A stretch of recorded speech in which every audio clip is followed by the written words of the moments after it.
हमें गरीब और मिडिल क्लास के लड़के हैं, हमें बड़े सपने नहीं देखने चाहिए। यूपीएससी जैसे बड़े एग्ज़ाम हम गरीब छात्रों के लिए बना ही नहीं है। माँ बाप मजदूरी करते हैं और मैं यूपीएससी का सपना देख रहा हूँ। यार मुझसे बड़ा बेवकूफ़ और कौन हो सकता है। जिसमें लाखों खर्च होते हैं मैं वो सपना देख रहा हूँ। यार ये कैसे पॉसिबल हो पाएगा? नहीं हो सकता यार। दोस्त अगर आपको भी ऐसा लगता है कि एक गरीब परिवार के लड़के कुछ कर नहीं सकते तो इस वीडियो को अंत तक ज़रूर देखना। मैं गारंटी के साथ कहता हूं कि आप भी अपने माँ बाप के सपने को पूरा करने के लिए तरफ उठोगे।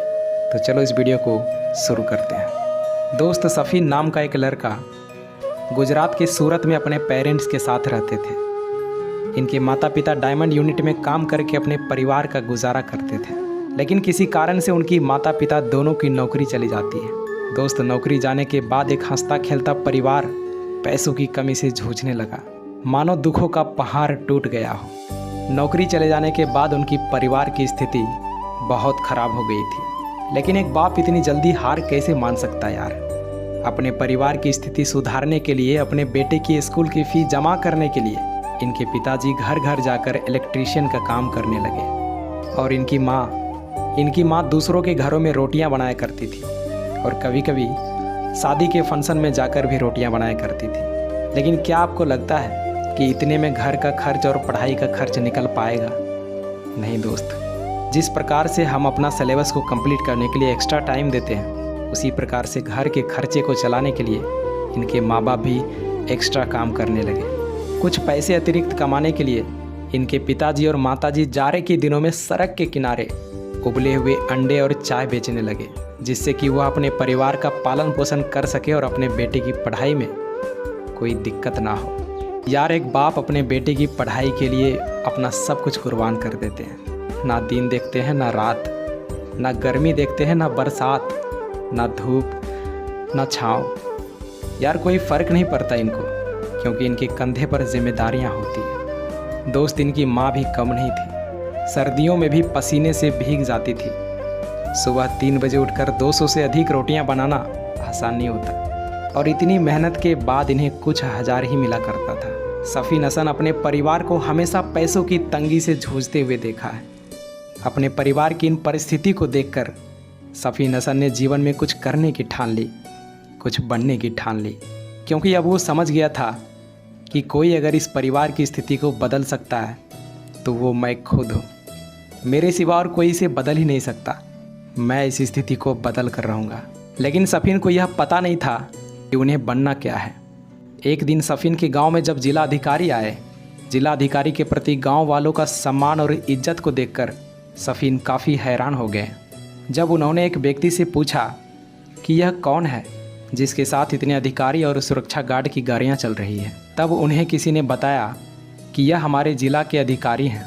इनका रुतबा किसी राजा से कम नहीं है। दोस्त डीएम के रुतबे और काम से प्रभावित होकर सफ़ीन ने भविष्य में डीएम बनने का सपना को अपने मन में पाल लिया, और उसी समय यह निर्णय कर लिया कि मुझे भी डीएम बनना है। दोस्त इसके बाद सफ़ीन ने अपने मजबूत इरादे को लेकर दिल्ली आ गया। दिल्ली आने के बाद उनका खर्च और बढ़ गया। अब समझ नहीं आ रहा था कि पैसे इतने कहाँ से आएंगे, इतना कोचिंग का फ़ी, इतना रूम रेंट कहाँ से आएगा। पूरी तरीके से मायूस होकर बैठे थे। लेकिन वो कहते हैं ना कि अगर आप किसी चीज़ को शिद्दत से चाहोगे तो पूरी कायनात उसे मिलाने में जुट जाती है। सफ़ीन के संघर्ष को देखकर एक गुजराती परिवार ने उनका 2 साल तक कोचिंग का खर्च और रहने पीने खाने सब का खर्च उठा लिया। सैल्यूट है ऐसे परिवार को जिसने विकट परिस्थिति में इनका साथ दिया। दोस्त इसके बाद सफ़ीन के अंदर और जोश और जुनून आ गया कि अब तो मुझे यूपीएससी क्रैक करना ही है, क्योंकि अब इसके पास कोचिंग का फ़ी और रहने का टेंशन नहीं था। बस अब ज़रूरत थी तो सिर्फ जीतने की आग पैदा करना, यूपीएससी से लड़ने का आग पैदा करना। और आपको क्या लगता है, जिस बेटे ने अपने पिता को घर घर जाकर मेहनत करते देखा, रोड पर इतनी ठंड में भी चाय और अंडे बेचते हुए देखा, जिस बेटे ने अपनी माँ को शादियों में रोटियां बनाते देखा, तो क्या लगता है इनके अंदर आग पैदा नहीं होगा? इन्होंने अपनी पूरी ताकत से यूपीएससी पर टूट पड़ा और अपने माँ बाप को आराम देने के लिए और अपने सपने को पूरा करने के लिए पूरी मेहनत और डेडिकेशन के साथ तैयारी करके अपना सिलेबस को कंप्लीट किया। दोस्त अब शुरू होता है सफ़ीन का असली इम्तिहान।